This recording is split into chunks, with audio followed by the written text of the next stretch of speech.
Jadi perjuangan, kerelaan kita, terus membantu kita, keikhlasan kita itu belum tentu ditimpalin dengan orang itu sebagai niat yang baik.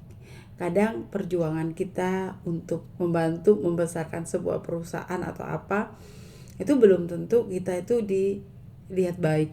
Karena aku sendiri yang mungkin aku itu dikenal ya, aku tuh bisa cari klien, aku tuh dikenal bisa marketing, ataupun saya dikenal sebagai bisa yang digital marketing, tapi ternyata nggak semudah itu untuk membesarkan usaha sendiri.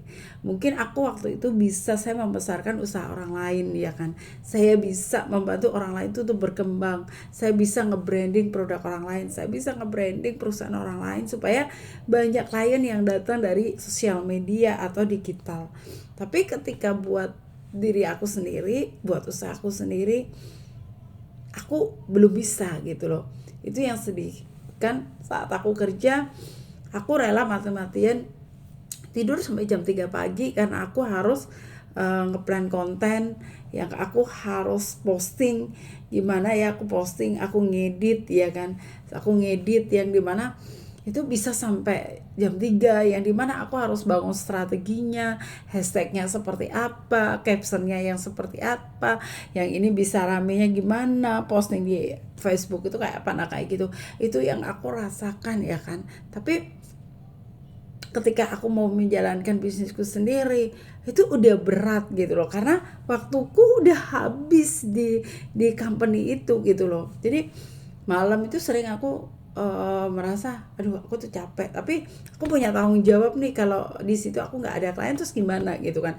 Padahal bisnisku waktu itu kecil. Kenapa aku tuh punya bisnis yang dimana aku dikenal sebagai digital marketing, aku bisa jago jualan, tapi di bisnisku aku malah lama berkembangnya, itu sekitar 8 bulan aku baru dapat klien pertama gitu kan. Kenapa? Iya, karena waktuku itu terbagi ketika aku ingin promosikan, karena aku merasa ya udahlah ntar dulu lah usahaku, mungkin aku cukup deh dari gajiku gitu kan. Tapi namanya mindset usaha nggak bisa kita makan gaji aja gitu loh. Kita merasa aku tuh punya kemampuan, aku mau berjuang. Nah itu yang aku terus perjuangkan. Mungkin di awal aku dapat dibantu ya, mungkin masalah staff gitu ya udah kita pakai lah gitu, mungkin masalah di kendaraan saya bersyukur di situ saya masih bisa ada yang peduli sama saya. Tapi di akhir-akhirnya ya kan, di ujung-ujungnya itu nggak gampang loh saya merintis, nggak gampang saya dapetin klien yang berbeda konsep gitu loh, yang dimana saya hanya mencari klien itu klien repair, yang dimana aku juga dulu nggak kepikiran untuk saya ini di pembangunan ataupun saya itu sampai di mana gitu, enggak, saya produksi aja saya nggak ada yang kepikiran di sana.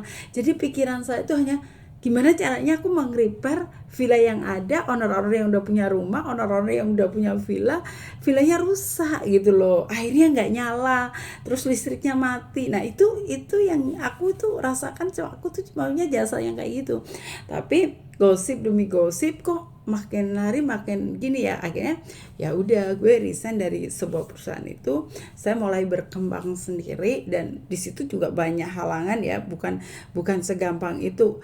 Aku banyak punya rintangan dari mulai staff, mulai dari tukang-tukang, dari mulai banyak deh pokoknya suka dukanya yang aku udah alami di sebuah bisnis Bali Repair ini.